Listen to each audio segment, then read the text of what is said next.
All right. Welcome everyone who is here this evening for the Literature at Our House Open House Fall 24 edition. And welcome also to everybody who's watching the recording. So we are diving into the school year. Next week on Wednesday is the start of our classes. And we're going to give a preview of those classes. We're going to go through the lower elementary, upper elementary, junior high, and high school, and in just a few minutes, give you a sense of the books and what to expect and the classes that we have coming up. We'll also talk a little bit about the supplemental classes. So parents who have already signed up for Literature at Our House, you know that there are some supplemental classes, so writing workshops and art appreciation classes, and those are currently on the registration page. We'll talk a little bit about those as well. We're going to start, though, with some introductions, and we're also going to have I'll give a short presentation on why we read plays and what is the value of reading plays. So, introductions, I'll start first. And so, Tonya and Rachel, you can chime in a moment. I'll just share just a couple words about myself. My name is Luke Travers, and I live in Wilmington, North Carolina on the coast. So I'm in East Coast time. And this is the 12th year that I have been operating Literature at Our House. And it's something that I love, and I can see it being part of my teaching career for, I don't know, maybe even as long as I live, because it affords me and my colleagues the opportunity to keep growing, keep developing our ideas, keep creating curriculum, keep trying to do what we love to do, which is to help students love literature. Just a couple of quick personal things about me. I spent my summer actually spending time reading a lot of plays and trying to answer the question, why reading plays? I spent time also on vacation with family, with my parents in Canada, whale watching and kayaking in fjords. And I've got a personal helper who does a lot of the proofreading, and her name is George, my cat. She is very good with all things technical and all things proofreading. So if you see any typos here, please, I've got a scapegoat. No, I mean a escape cat who will take care of all that for me. Okay, so may I hand it off to you, Rachel? Good. My name's Rachel Miner. Let's see. My background is in nursing, and I also teach literacy full time, and I also do this. I love it.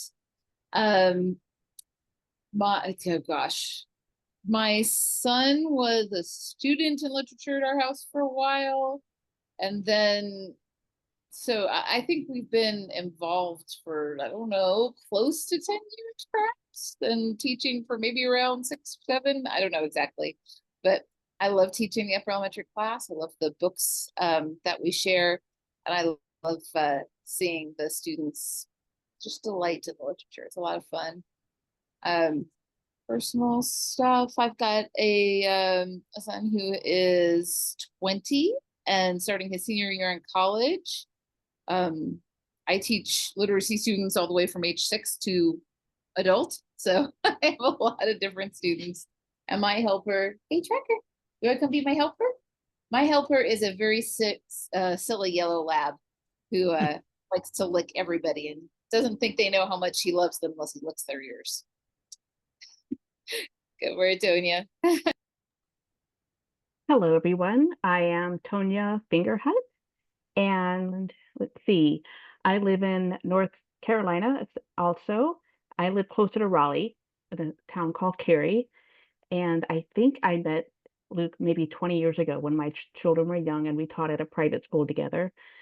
So my children are grown now, and I did homeschool them, let's see, through their high school years and when they were young, during the middle school years, that's when they were in a private school, which is where I also taught.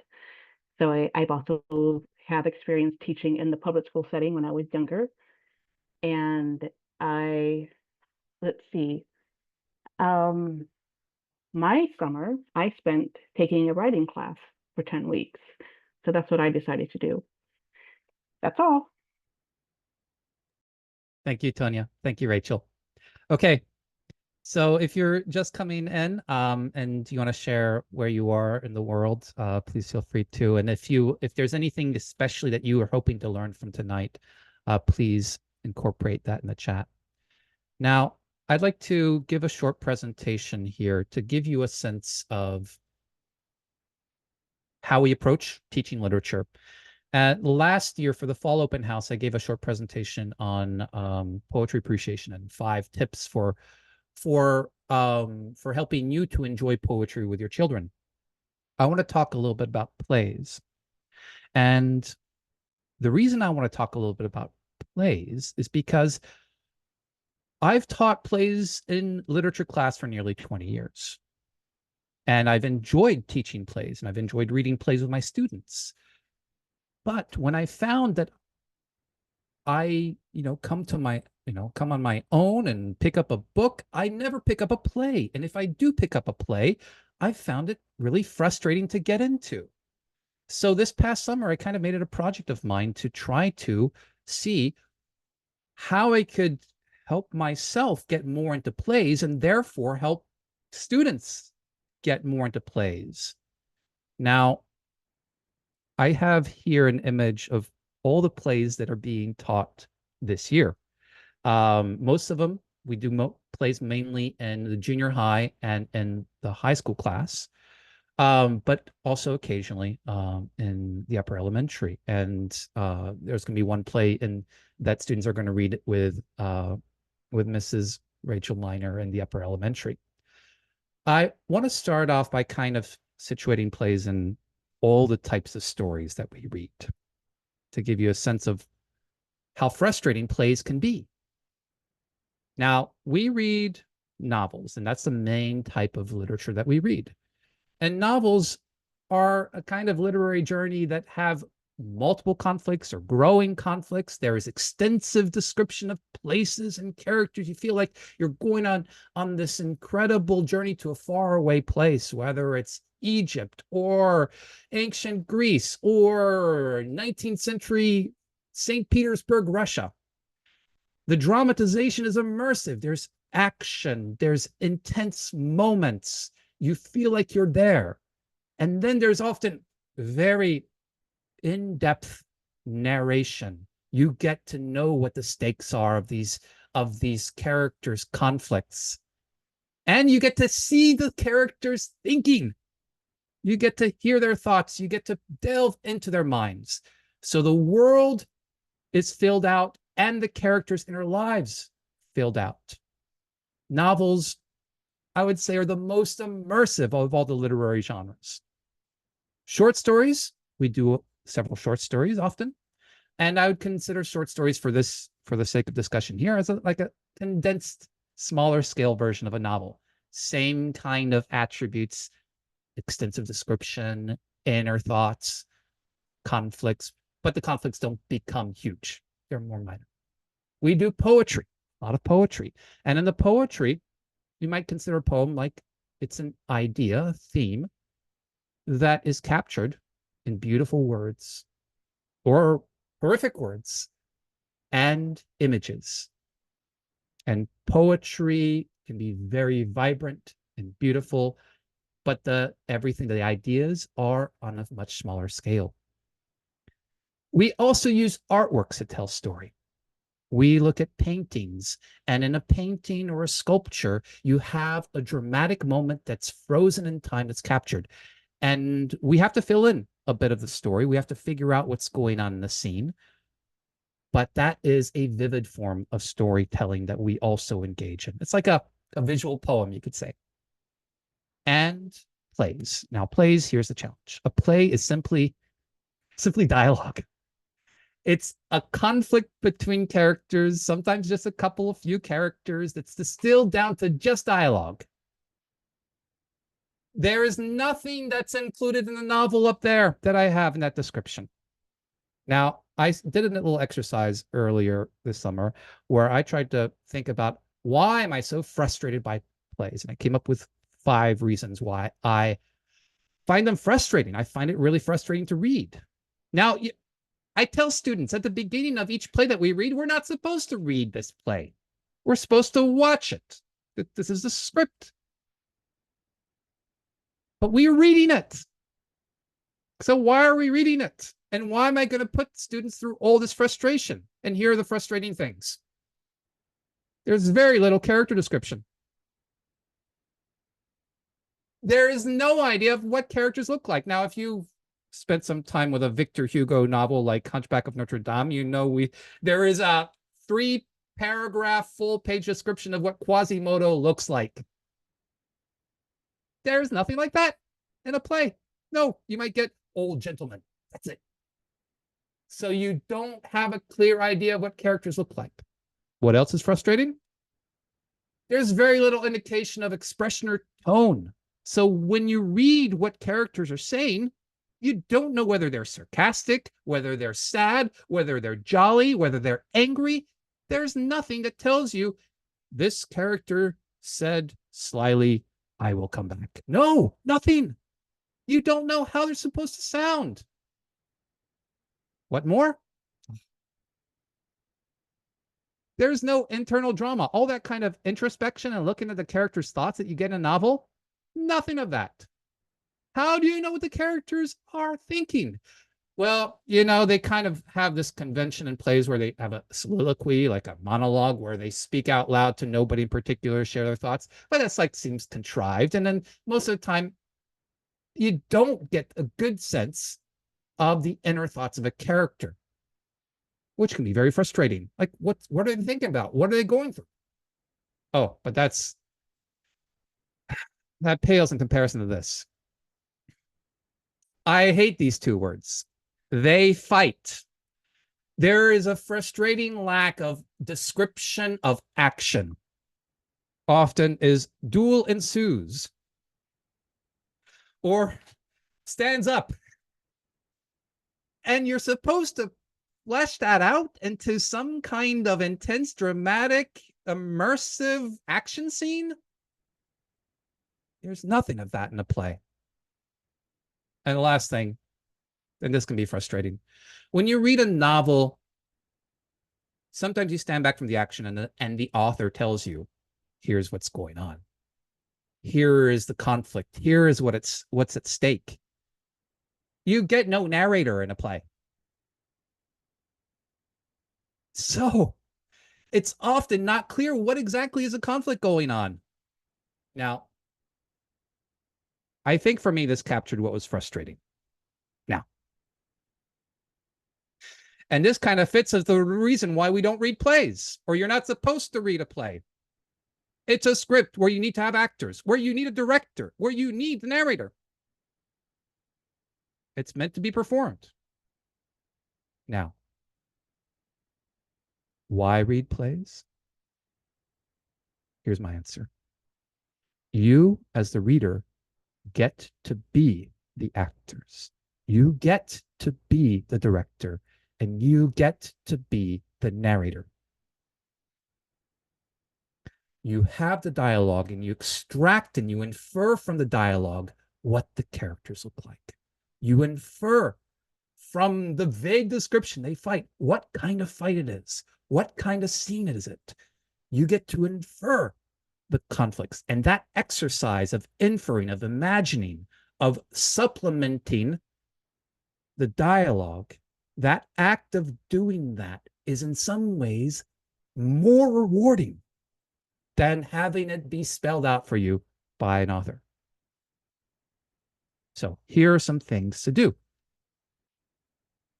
First of all, and this is maybe the most intuitive thing, read aloud and embody the characters. Even if you don't know how they sound, as you keep reading and you get to know the characters more and more, you're going to get a better sense of what kind of personality they have.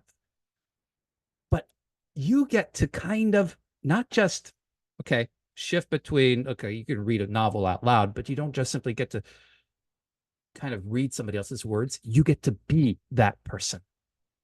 And so this is one of the things that we do in class. We do a lot of out loud reading. Somebody gets assigned the part. They are that part.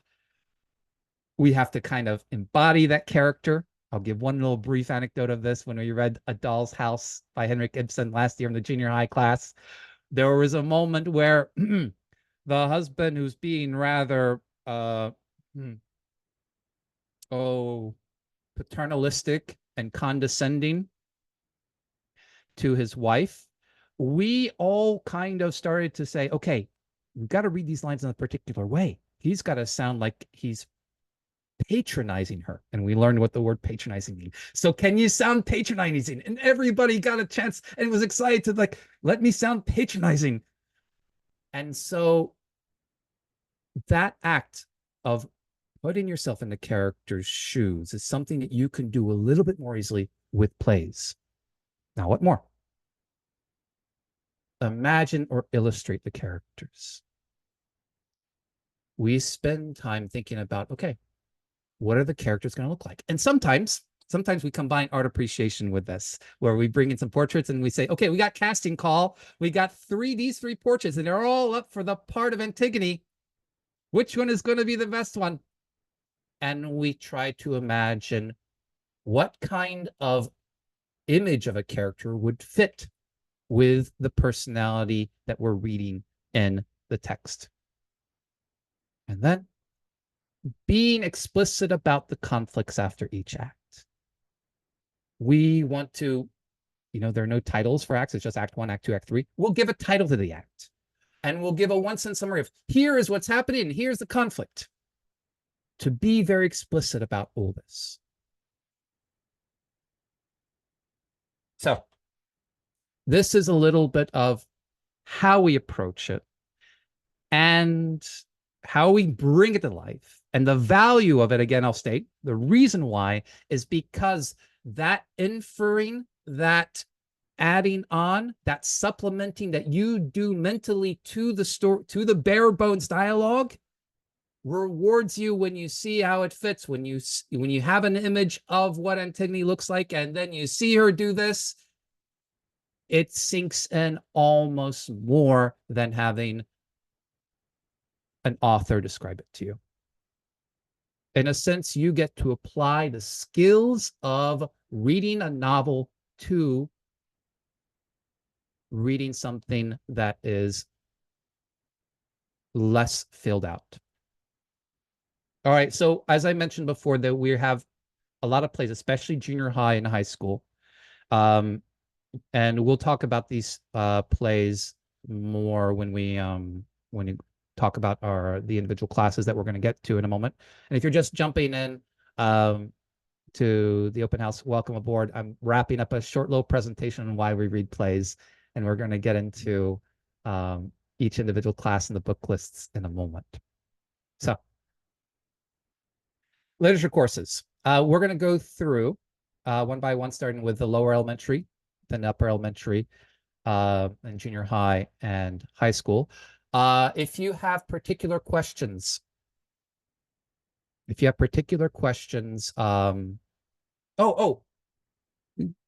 me hold off on that point. Gabe, thank you for reminding me. You said great motivator for reading plays.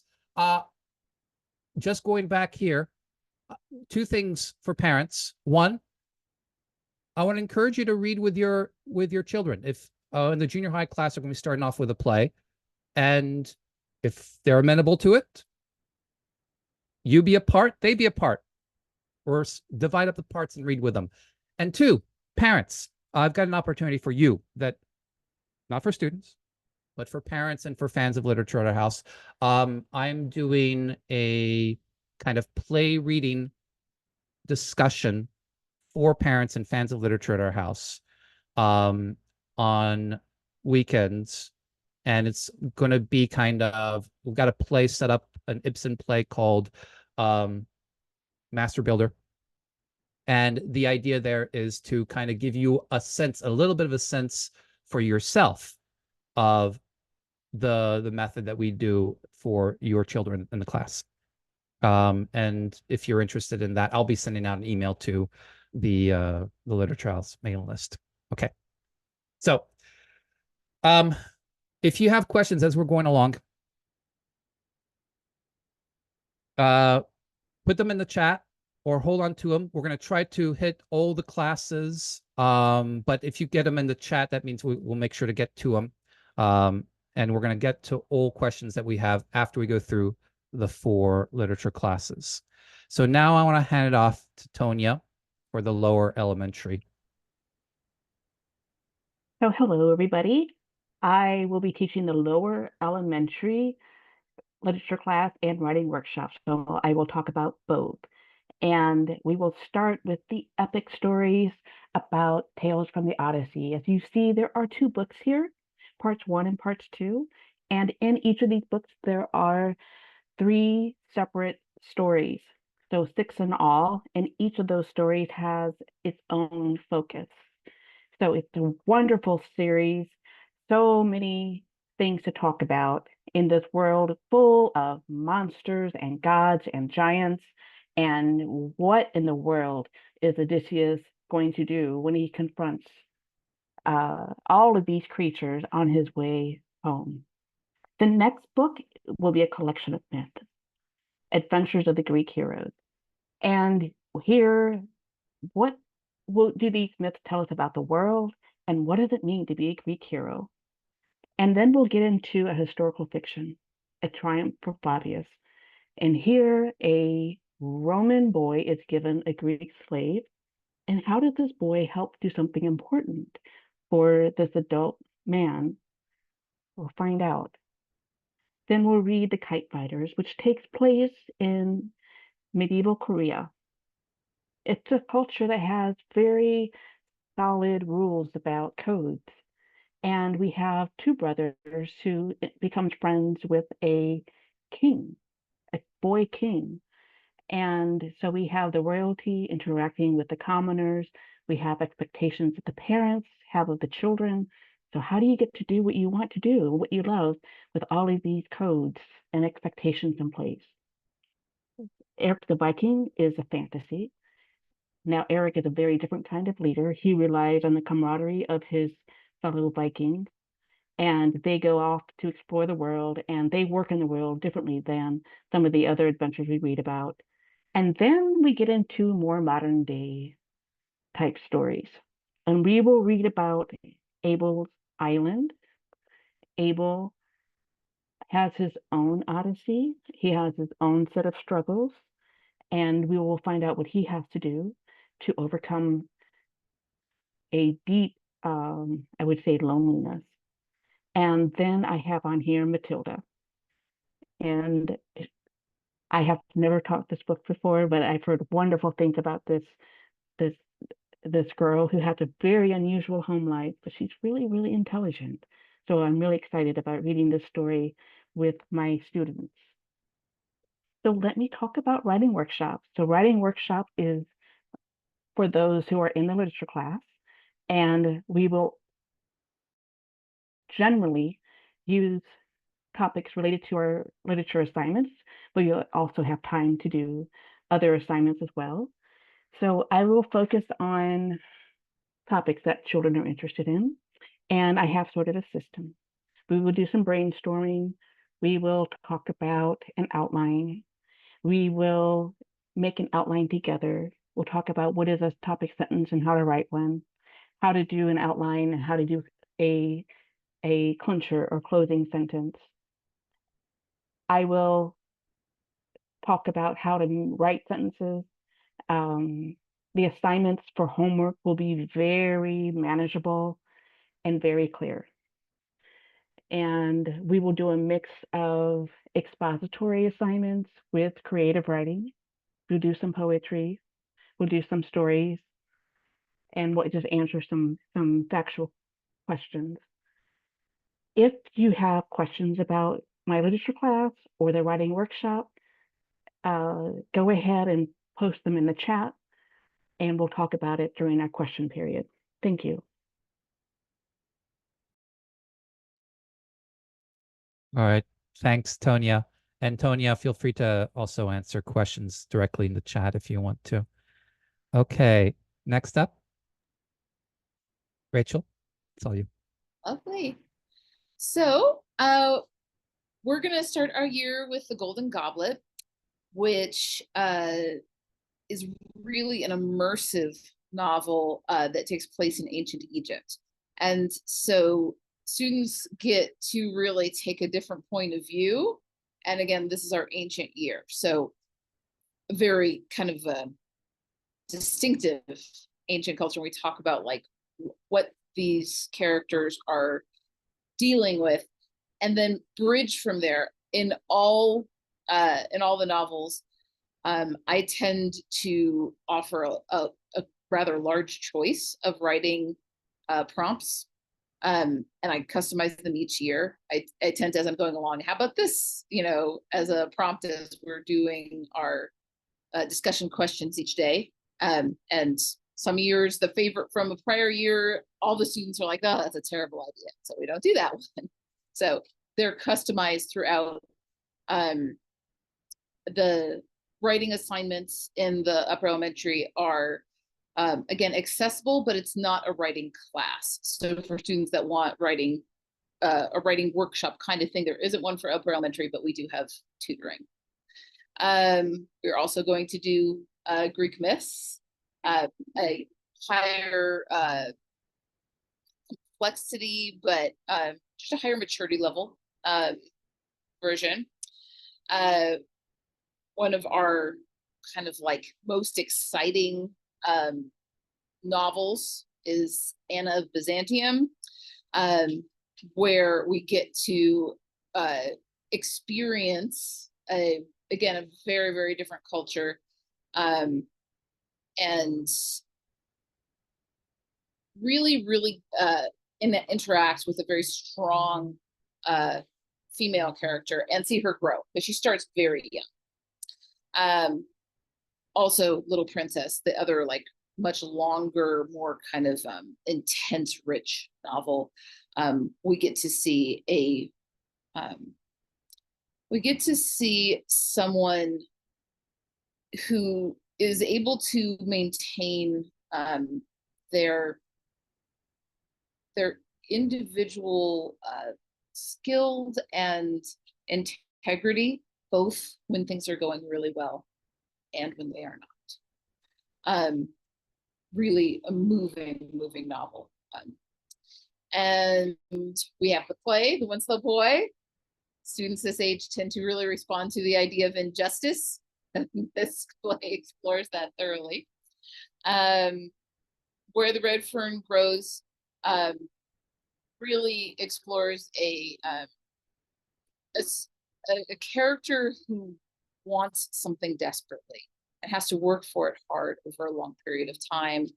And then The First Two Lives of Lucas Kasha is an absolutely delightful adventure, and again sees a character who starts off just glorying in how lazy can I be, and that's the best life in the world, and then comes to through the book to become a different person, and but a lot of humor, a lot of fun. So synopsis of these, and glad to answer any questions. I think it's going to be a delightful year. Rachel, there's so many of my favorite books that I've taught over the years here. Anna of Byzantium, Golden Goblet, Little Princess, and then some I haven't yet read that you love to teach, and students I know love from you teaching in the past, like the two lives, the what is it called, the First Two Lives of Lucas Kasha. Then that's the same author from the Book of Three, which is one that I love teaching to upper elementary. Okay, thank you, Rachel. Thank you, Tonya. Okay, I want to take you to junior high, and just a quick fundamental distinction between junior high and upper elementary. Upper elementary and elementary, the stories have child protagonists. Almost all of them. I think I can think of maybe occasionally one or two, but primarily are child protagonists. The stories are seen from the point of view of a child, and the themes and the stories have to do with growing up. With junior high, the stories that we're reading are written for adults. These are quote unquote classics. Many of them are in the canon, some of them are not. The primary consideration that I have in selecting these works is, are they going to have themes that are going to resonate with young teenagers at this point in their life? And what I like to do is kind of go through just very quickly the stories I have for the junior high, and to kind of explain a little bit of what kind of thematic question these stories answer. Now, we're starting off with a play, Philoctetes, but you'll also see Edith Hamilton's mythology. We're going to have Edith Hamilton's mythology, which is the classic mythological text for ancient Greece and Rome. We're going to have that with us throughout the year. It's primarily myth and short stories, and we're going to use those myths and short stories in and of themselves, as well as using them for background for some of our other Greco-Roman stories that we're going to read, where having some Greco-Roman mythological background is going to be helpful. So our first play, Philoctetes, a little known play by Sophocles. We're going to read a little bit of mythology before we get into it, but we're going to start off with this play. And this play, very briefly, is about a young warrior, actually the son of Achilles, who can only attain triumph if he decides to harm a pitiable man. So it's a conflict between glory or morality. Are you going to do whatever it takes to be the hero, or are you going to follow your conscience? And this kind of conflict is something that I think comes up easily. You can imagine maybe in a sports scenario for young teenagers, or in any kind of decision that they have. Oh, am I going to cheat or something or not? And it's a compelling story, distilled down to a play, and it's one that students over the years have found riveting and relevant. Next, the Odyssey. Now we're going to read the whole Odyssey, and the Odyssey, we have our memories, and Tonya is teaching a version of it, and there's going to be a version of it, some discussion of the stories of the Odyssey with Rachel as well. The Odyssey is, when I went back to reread, I didn't realize exactly what it was about, but it's something that's very different than I thought. It's not just about these amazing adventures, but here's my statement of what it's about. A warrior tries to get home in a world filled with malevolent forces. It occurred to me, it's like practically dystopian, zombie story, where you have these different outposts and you don't know whether or not somebody's going to be good or bad, and constantly trying to figure that out. And the basic question of the Odyssey is, can you trust anybody in this world? And it goes all the way up to the climax of the story. Can you even trust those that are closest to you, like your husband or your wife? Okay, so that's the Odyssey. The Browning version. I'm not going to do all these. I'm just going to give you a taste. The Browning version is one that I like to pop on students, because it seems like the thing that would be antithetical to junior high students enjoying. It's about a depressed old teacher. How much more exciting can you get than that? Well, here's how I describe it.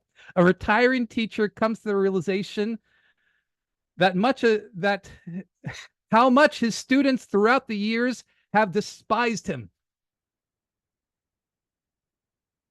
And the basic question that this play strives to answer is, can you have a connection with somebody that is so fundamentally different from you?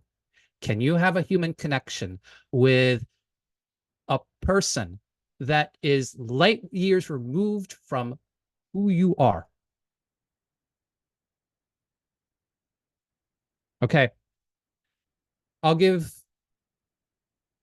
a little bit more of an indication here. So we've got some stuff that's ancient, and then we've got stuff that's not ancient. 93 by Victor Hugo is not ancient. It's set in the French Revolution. Pygmalion by George Bernard Shaw is not ancient. And Terence and the Browning version isn't ancient. But there are some connections back to ancient, and this is something that students are going to see over time. We are constantly making connections between these stories.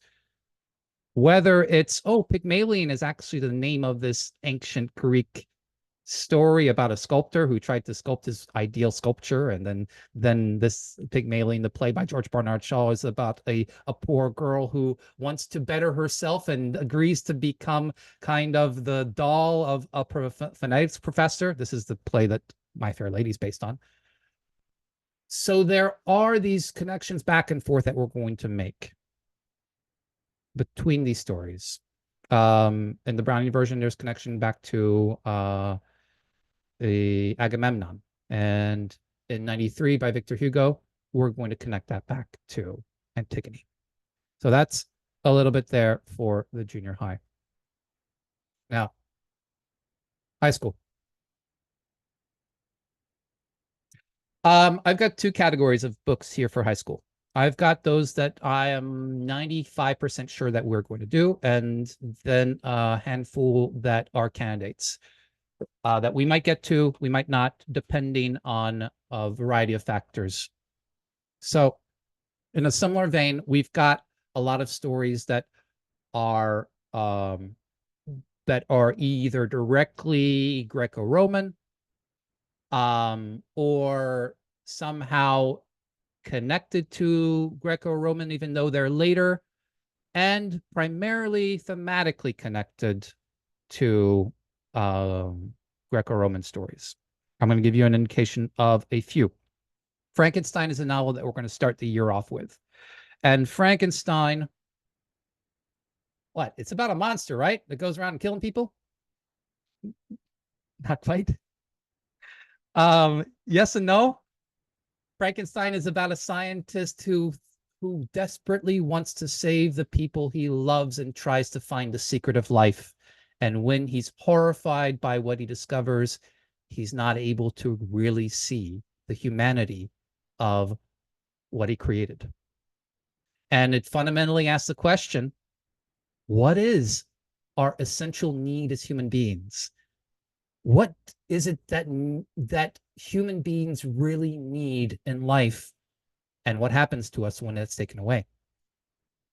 And Mary Shelley, when she wrote Frankenstein, she had a subtitle, which I think was a modern Prometheus.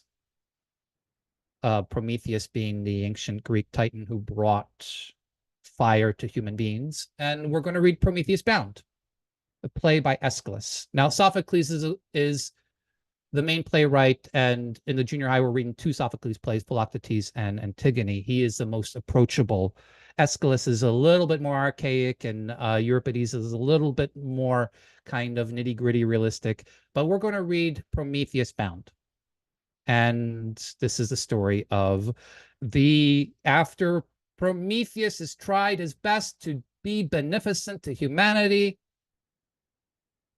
his king doesn't like it. And how does Prometheus respond to the impending torture he's going to get for defying his king? And we're going to read several stories about individuals against the authority figures and how they respond, including the Iliad. And the Iliad, the story of Ilium, of Troy, is not the story of the Trojan War, but the story of just one small portion towards the end, where Achilles, the great warrior, the one hope of the Greeks being able to defeat the Trojans, decides that he is not going to fight because he's been disrespected. And that matters more to him than anything, his pride. And what are the consequences of that violent anger that Achilles has as retribution for being slighted? And we're going to see kind of a little bit like Rachel mentioned in the upper elementary, the interest in justice and injustice. There will be a lot of justice and injustice here. And one place it's going to show up is going to be in our big novel of the year, Crime and Punishment by Fyodor Dostoevsky. And this novel is more fundamentally about, can your philosophic ideas be put into practice? It's about a young, brilliant student who decides he wants to apply his moral theories to reality, even if the consequences are horrific. And this is something that later teenagers, high school students are starting to try to grapple with, about this plethora of different political, philosophical, moral ideas that are out there in the culture. And what does it mean to hold on to one? And what does it mean to put it into practice consistently and thoroughly?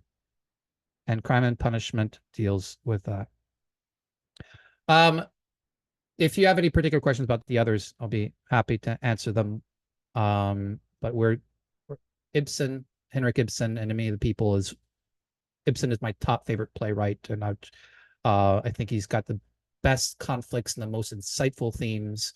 And so An Enemy of the People, another story about an individual standing up against society, is one that we're going to read. I want to throw in this about the literature, the high school seminar. I call it a seminar rather than a class, because a lot of what the students do is provide the content for the discussion of the classes. We do several presentations. There's poetry incorporated, but the students go find poetry and give a presentation of the poems. There's an end of the year presentation where they look back at the year and find thematic connections and juxtapose characters and ideas from different stories and present that. So that's one of the fundamental distinctions between the high school versus the junior high. Much more student participation. Okay, so that's it for the high school. I want to throw in just 2 words here for art appreciation. There are 2 art appreciation classes. One is an elementary art appreciation, and this is for both upper and lower elementary, all elementary age students from 1st through 6th grade. And it happens once a week. And the primary goal here is not for students to create art. Primary goal is to read the stories in art, to figure out what's happening and to piece together who these characters are, what they're going through, and then to connect them back to ourselves. Whether it's narrative art, portraits, or landscapes, all these paintings have a story in them. And it's our goal to read these stories and to figure them out a little bit like you might read a short story or a poem. And a junior high, high school class. So it's combination junior high, high school. The students are learning in more complexity how to read art, also getting more familiar with different artists and their views of the world in the same way you might learn about different authors' views of the world, and then giving presentations as well. We're also going to spend a lot of time making connections back to literature that they're reading, whether it's in their junior high class or in the high school class. And that happens once a week as well. All right, I'll pause right there and I'll see if you have any questions. If you don't, I've got a couple of like FAQs that we can get into, but I'll pause right here for anyone who wants to jump in with any questions.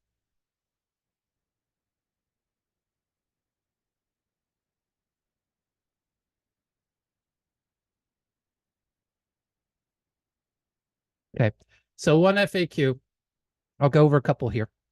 Tonya, you're bringing up to me, what is the process for reading a book together? Is this something you want to speak on a little bit, Tonya? How do we read these books? What's the process of going through reading them and discussing them? Yeah, so I just wanted to, especially with families who are new to our program, to be sure that we read together. We don't have children reading ahead. And that's a huge value to our discussions.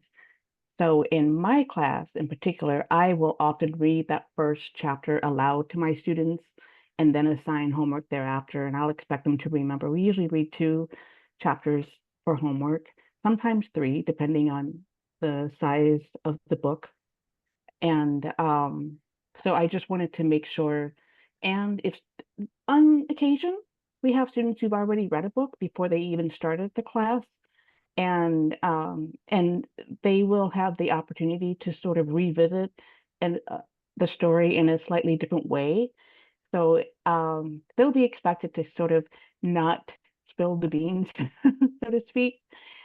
But oftentimes children don't mind revisiting a book and having the discussions that we have. So that's a big part of our class is the discussion. The homework reading is done at home, but we come prepared to discuss the story.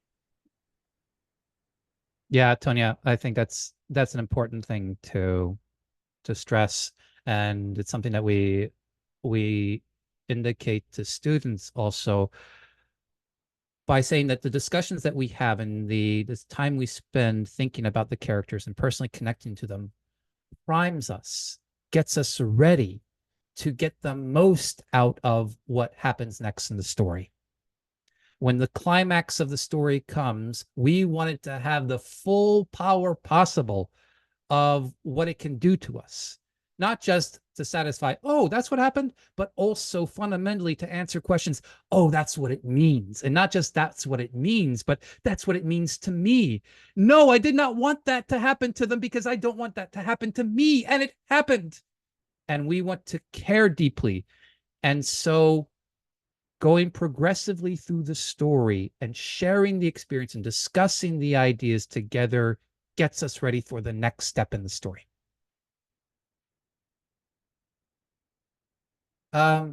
One question that we often get is, what kind of writing assignments are there? And I'll start off with an answer here. And then Rachel and Tonya, if you want to share a little bit as well. So there's a writing workshop for the lower elementary with Tonya. There's one for the junior high with me. There is not one for the upper elementary or the high school, but there is writing for all the classes. Now, it's not frequent, and the primary focus is not on developing writing skills. The primary focus of the writing is to help us get into the story, to help us understand the characters and the ideas and conflict at stake. So I'll maybe categorize 2 kinds of writing that I do with my junior high and high school students. One is a personal connection type of writing assignment. Oftentimes we have discussion, okay, when have you been in a situation like Philoctetes has, or Antigone, or Odysseus, or whatever, and then you kind of think to yourself, you know what? Yeah, that kind of happened with me and my dad. And you write a paragraph explaining how your personal experience ties to the character's experience. You empathize with that character. And so that's a little bit of the kind of analysis that we do. The other kind of writing might be kind of, I'll call it quasi-creative writing. It is a way of getting to know the characters better by taking them out of their story and using them in a different format. Sometimes we might say, okay, let's take a character from, how about Gauvin from 93? And I want you to write a short little play. What if Gauvin met Antigone? How would they interact? What would they talk about? So you're doing a little bit of creative writing assignment, but you're bringing your understanding of the essence of the characters in that creative writing assignment. So just a couple of little kind of examples of ways we write in order to get us to better understand the stories, to prime us for the climax of the stories. And the writing that we do is shared in class, shared anonymously. So students send the writing to us, and we post it, and we read the writings in class, or students, random students read out loud. So students get to share their writing, to hear how students respond to it, and to have that discussion grow because of their contributions. Rachel, Tonya, anything you'd like to add about writing? I think for the upper elementary, there's I mean, like I said, we really customize the prompts to be interesting to the class that year. So there, all the genres that you talked about, we do, right. We'll do creative kinds of things, especially for the myths where we've like identified this is the path. Then students can write their own myth, right? That we've read enough of the myths that they get what the typical process is, and then they get to create their own that explains something in real life. But a lot of the assignments are personal connections, like you know, I found this character the most admirable because, or I was in this particular kind of situation where I felt the way this character felt. Go ahead, Tonya. I know you had comments too.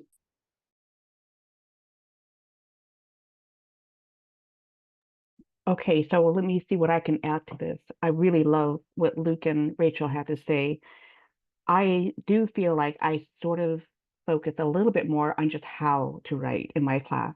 These are young children, these are learning to write. And of course, if I happen to have some children who already love writing, there's going to be a lot more flexibility with them. And the shared experience of writing together, helping when somebody doesn't know how to spell something, I'm right there to help them spell the word. Just knowing that they're learning to write and being with others who are learning, and just keeping this environment especially open to asking for help, getting ideas going. And I do a lot of talking through with my students and step by step, and keeping things really manageable. And I'm used to having a wide range of abilities in my class. And what I love to see is when the students really want to take off on their own and just write and write and write. And I just think that is so awesome to see my students do that. Usually I've seen that not only in my grades, I taught writing to a lot of different grades in my past. So you also see it in different stages of students' lives. So the other thing I might add, sometimes I will do things like include sentences using because, or while, or since. These are really small things to help children think about writing and expand their abilities a little more. Let's see. Let's see if I have another. I just wanted to give like a couple examples of the kinds of things that they would be doing in the writing workshop. And again, like Rachel was saying with her class, any children in my class who are not in the writing workshop also have the opportunity to take the writing prompt and write and respond. And of course, we'll share everybody's writing, whether they're in the writing workshop or not.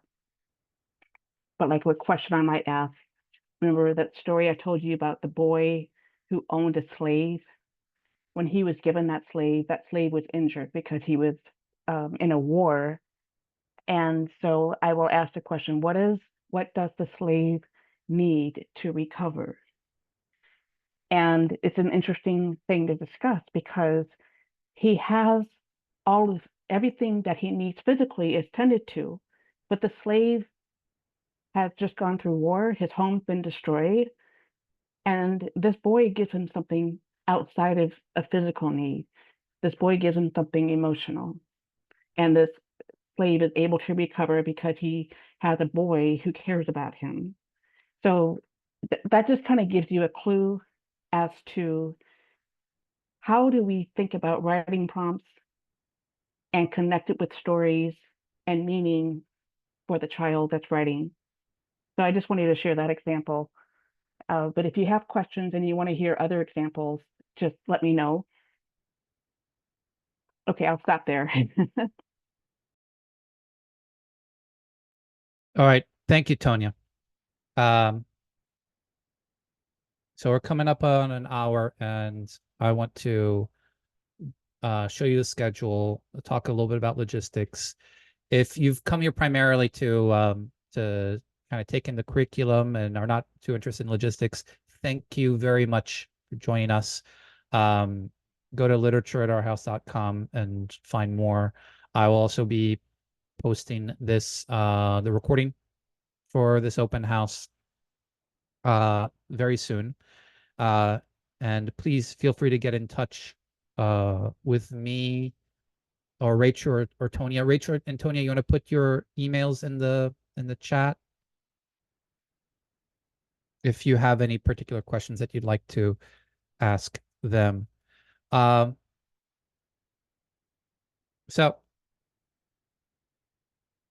oh, and Tonya, you're sending it to me as a direct message instead of publicly. Schedule. The schedule is essentially the same as last year, and there are a couple of things that I want to highlight here. The elementary art appreciation class is different from last year. It's happening on Tuesdays at 12 p.m. Eastern Time, 9 a.m. Pacific Time. I don't go through the other supplemental classes. The junior high writing, that, oh, shoot. What time is it? Oh, I forgot to update that. Oh, I now remember what time it is. It's Wednesdays. It's Wednesdays, and I believe at 4 p.m. So this is a junior high writing workshop, 4 p.m. on Wednesdays, not Tuesday. So that's an error on my part. George, typo. There, good. I'm glad I got to have that call back. And then Tonya's writing workshop is Thursdays at 12 p.m. Eastern Time. Yeah. And that junior high art appreciation is incorrect. That's not it. So email me for the correct schedule. I don't have the correct schedule for the junior high art appreciation or the writing workshop. That's it's correct on this. It's correct on the website. So literature@ourhouse.com. If anybody's interested in tutoring, like there's no upper elementary writing workshop, but I'm offering tutoring and writing for that. There's no high school writing workshop, but I'm offering tutoring. I'm happy to give a 30-minute trial tutorial to discuss what the possibilities are that we can get into. Okay. Now, if anybody would like reminders or needs, if you're a new family and you want a little bit more clarification on the logistics and the process here. Class links and recordings. Class links are emailed 1 hour before each class for every class. So you'll provide your emails, if your child has an email address that you want to share, we'll provide that and they will get a link. So if they've got a 1 p.m. Eastern Time junior high literature class, they'll get that link in an automatic email 1 hour before. Recordings are available on a password protected web page. That same day, I think we've had like 6 p.m. Eastern Time, 3 p.m. Pacific Time is when they're available. So a few hours afterwards. And at-home setup. Just in general, I know families are becoming more and more Zoom aware. But having minimal distractions, having a comfortable place to work from is always encouraged. Also, if you know that, you've got, if you want to minimize distractions on your laptop, like getting rid of extra windows or closing YouTube or things like that, that can be helpful to get you the optimum kind of experience. And let's see, registration and subscriptions. So a quick reminder, the subscription payments are going to start at the end of the first month. So not at the beginning of September, but at the end of the month. And they happen at the end of each month that you're a part of the subscriptions. But that's That's once you sign up, or if you've already signed up, I'll be sending emails about that. I see Aaron and Ella have a question. Is it possible to join the writing workshop art appreciation classes later in the year? Yes. Yes, definitely. Okay.